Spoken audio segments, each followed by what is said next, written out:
দীর্ঘ 12 ঘন্টা পর এই তো নিহারি গরুর পায়া যে যে নামেই চেনেন সেটা খাওয়ার মতো উপযুক্ত হয়ে গেছে। মানে কি একেবারে মনের মতো হয়ে গেছে।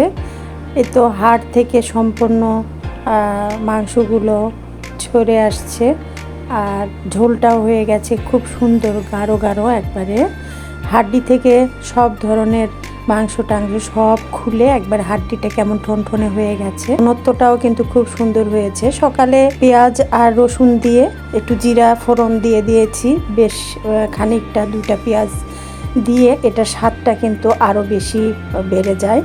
ওর বাবাকে খেতে দিলাম, তুলে নিয়ে এসেছি একটু বাটি করে। কালকে যখন এটা বসিয়েছিলাম বড় পাতিলে করে, সেটাই দেখাচ্ছি আপনাদের সাথে শেয়ার করছি। কুরবানির মৌসুম যেহেতু চলছে, 2 দিন আগে বা কেউ হয়তো কুরবানির দিনেই বসিয়ে দিয়েছে, কেউ হয়তো পরের দিন, কেউ হয়তো 2-4-5 দিন পর। তো আমি এই তো 7 দিন পরে দিচ্ছি। আসলে কি গত বছর কিন্তু ঈদের দিনেই দিতে হয়েছিল, কারণ ঈদের পরের দিন আমার ছেলে চলে যাবে, তাই ঈদের দিনেই দিয়েছি। পরের দিন সকালে ব্রেকফাস্টে দিয়েছিলাম নিহারি আর পরোটা। তো আমার ছেলেমেয়েরা আবার পরোটার সাথে খেতেই পছন্দ করে, আর ওর বাবা পছন্দ করে রুটি, একবারে ফ্রেশ সাদা রুটির সাথে, মানে গমের রুটির সাথে খেতে পছন্দ করে। আমরা যেই আটাটা দিয়ে রুটি খাই প্রতিদিন। তো এ তো রাত্র 12টার দিকে একবার, সারা দিনই কিন্তু এটা মানে প্রথমে এটাকে একটু হাই হিটে দিয়ে রান্না করেছি ঘন্টা 2-1।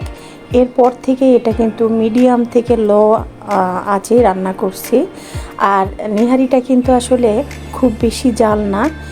এটা যখন সিদ্ধ হয়ে আসে মাংসটা, হাড় থেকে যখন মাংসটা খুলে আসে, যে দেখেন 6-7 ঘন্টা পরেই কিন্তু এরকম হয়ে গেছে। হাড্ডি থেকে আস্তে আস্তে আস্তে আস্তে সব মাংসগুলো খুলে যাচ্ছে। তো রাত্র 12টার দিকে একবারে ভালো করে বলক তুলে ঢাকা দিয়ে রেখে দিয়েছিলাম। এরপরে সকালে উঠে তো রুটি করে নিচ্ছি গরম গরম। তো রুটি 2 ধরনের, আগেই বললাম, নর্মাল রুটি হচ্ছে আর পরোটা হচ্ছে। ছেলে মেয়ে আর আমি পরোটা দিয়েই খাবো নিহারিটা, আর ওদের বাবা খাবে, আর গেস্টও আছে, যে যেটা খায় আসলে। তো রুটিও করে নিচ্ছি, পরোটাও বেশ কয়েকটা ভেজে নিচ্ছি, রুটিও বেশ কয়েকটা ভেজে নিয়েছি। আর নিহারিটা থাকলে আসলে সকাল রাত 2 বেলাতেই আমাদের রুটি পরোটা চলে। ছেলেমেয়েরা আমার একটু রুটি পরোটাই বেশি পছন্দ করে ভাতের থেকে।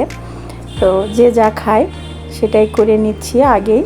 তো রুটিটা করা থাকলে হবে কি, দেখা যাবে যে বিকালের নাস্তাতেও নেহারির সাথে রুটি বা পরোটা একটু গরম করে নিয়ে খেতে পারেন। আপনারা কে কেমন আছেন, কোথা থেকে দেখছেন? আর এই তো কুরবানি ঈদ মানেই নিহারি, খাসি কিংবা গরুর পায়া রান্না, এটা তো আমাদের প্রত্যেকটা ঘরে ঘরেই চলবে, আর এটা আমাদের সবারই পছন্দ। বাংলার প্রতিটা ঘরে ঘরেই থাকে এই নিহারি, আর সবারই, মানে কারো মুখ থেকেই আমি কখনো শুনি না যে নিহারি পছন্দ করে না। আর আমার ছেলেমেয়েরা তো যখন নানি বাড়িতে যায় বা দেশের বাড়িতে যায়, তখন ওই দেখা যায় তখন ওই বায়না করে নিহারি খাওয়ার জন্য। আর আমার বোনের হাজব্যান্ডের যে হোটেল আছে বা রেস্টুরেন্ট আছে, সেখানেও কিন্তু খুব সুন্দর নিহারি রুটি হয় বা পরোটা নিহারি হয়। আমরা গেলেই দেখা যায় যে জামাই বা ছোটো বোন এই খাবারটা অন্তত আমাদের খাওয়াবেই। গ্রিল মুরগির নান আর নিহারি রুটি, এই খাবারগুলো আমাদের থাকেই, খাওয়া হয় হোটেলেরটা। তবে আসলে হোটেলের আর বাসার খাওয়ার মধ্যে তফাৎ হলো, কুরবানি ঈদের মধ্যে পায়া রান্না করা আর সেটা হিউজ পরিমাণে খাওয়া, মানে একেবারে কোনো লিমিটেশান নাই। তো বাবার জন্য অল্প করে তুলে নিয়ে এসেছি। আর এখানে আরও একটা কথা বলি, আমি পুরো পাতিলটা রান্না করতে দেখলেন, ওখান থেকে আমি বড় বড় 2-3টা বক্স করে রেখে দিয়েছি আমার বড় ছেলের জন্য, আর বাকিটা ওখানে আমি পেঁয়াজ বেরেস্তা করে, মানে একটা ফোড়ন দিয়ে দিয়েছি। এরপরে এই যে খাওয়া শুরু হয়েছে। আশা করছি আপনাদের ভালো লাগবে। যে যেখান থেকে দেখছেন অবশ্যই কমেন্টের মাধ্যমে জানাবেন আপনার নেহারি কেমন লাগে বা কিভাবে আপনারা রান্না করেন। আজকে পর্যন্তই। আসসালামু আলাইকুম।